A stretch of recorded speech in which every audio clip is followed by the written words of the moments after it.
people don't really know what to expect when they come down to see our haunted house. I mean, is it going to be like JC's? Is it going to be like just a little, you know, yard knockoff? I mean, because we pass out flyers, we do a lot of advertising now for these haunted houses we do.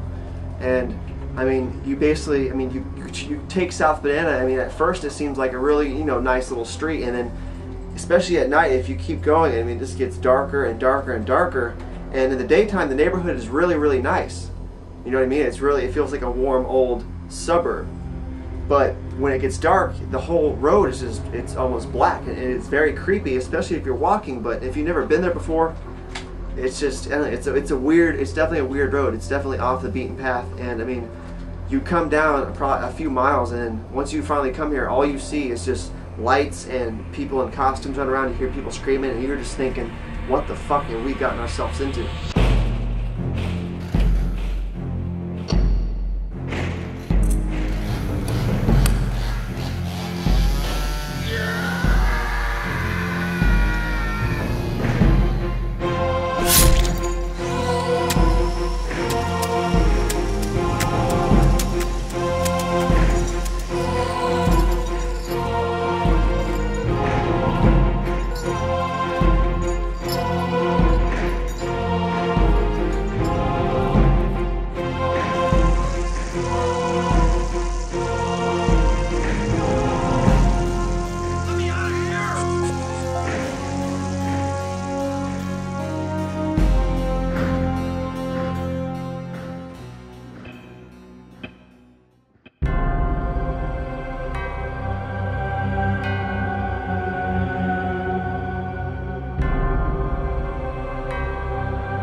For years, we had planned on doing a haunted house on the acre of land across the street from my grandmother's house, because it worked so well for doing that type of thing. It was big, and it had lots of trees and nooks and crannies that you could fill with sorts of stuff.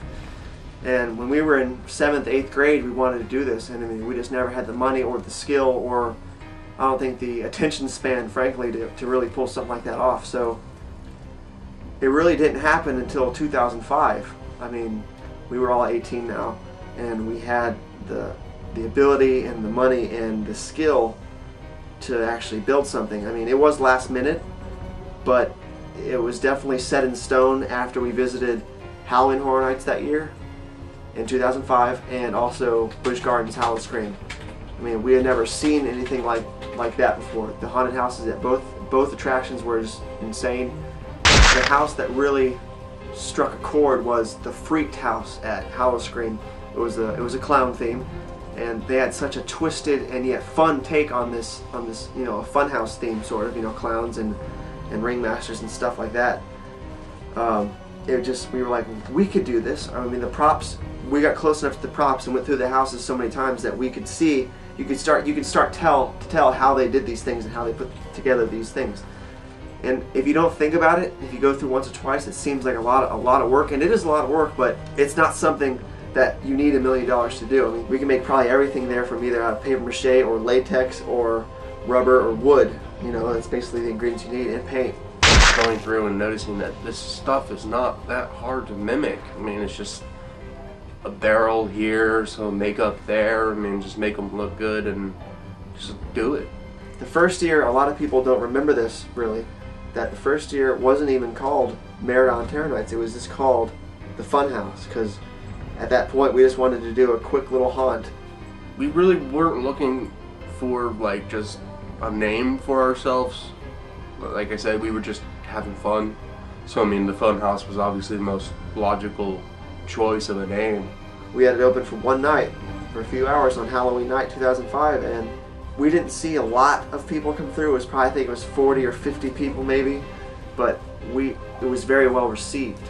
My biggest memory of the first year has probably got to be my cave with the mist, because obviously it was my cave. But I mean, by far it was the coolest thing that I had ever seen. We scared a shitload of people with that cave. The first Merritt Island Terror Nights haunted house, it was a lot different than it is now. It was a little more low budget.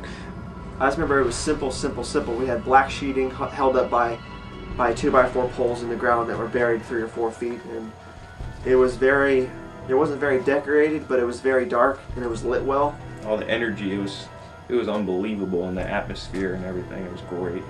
I don't really remember much of the specifics, this was years ago, but I do remember it was a lot of fun. We were fairies. I had purple wings And I had red wings. yeah. Kind of was just thrown together. That was a long time ago, so it's hard to remember. We were just up in the front and pretending to be statues. Oh yeah, and people tried hitting on us. Yeah, it was interesting. I was just excited to do it in general. It wasn't anything in particular, it was just the fact that we were actually doing it. We were doing something that we had wanted to do since we were little kids, and it was happening.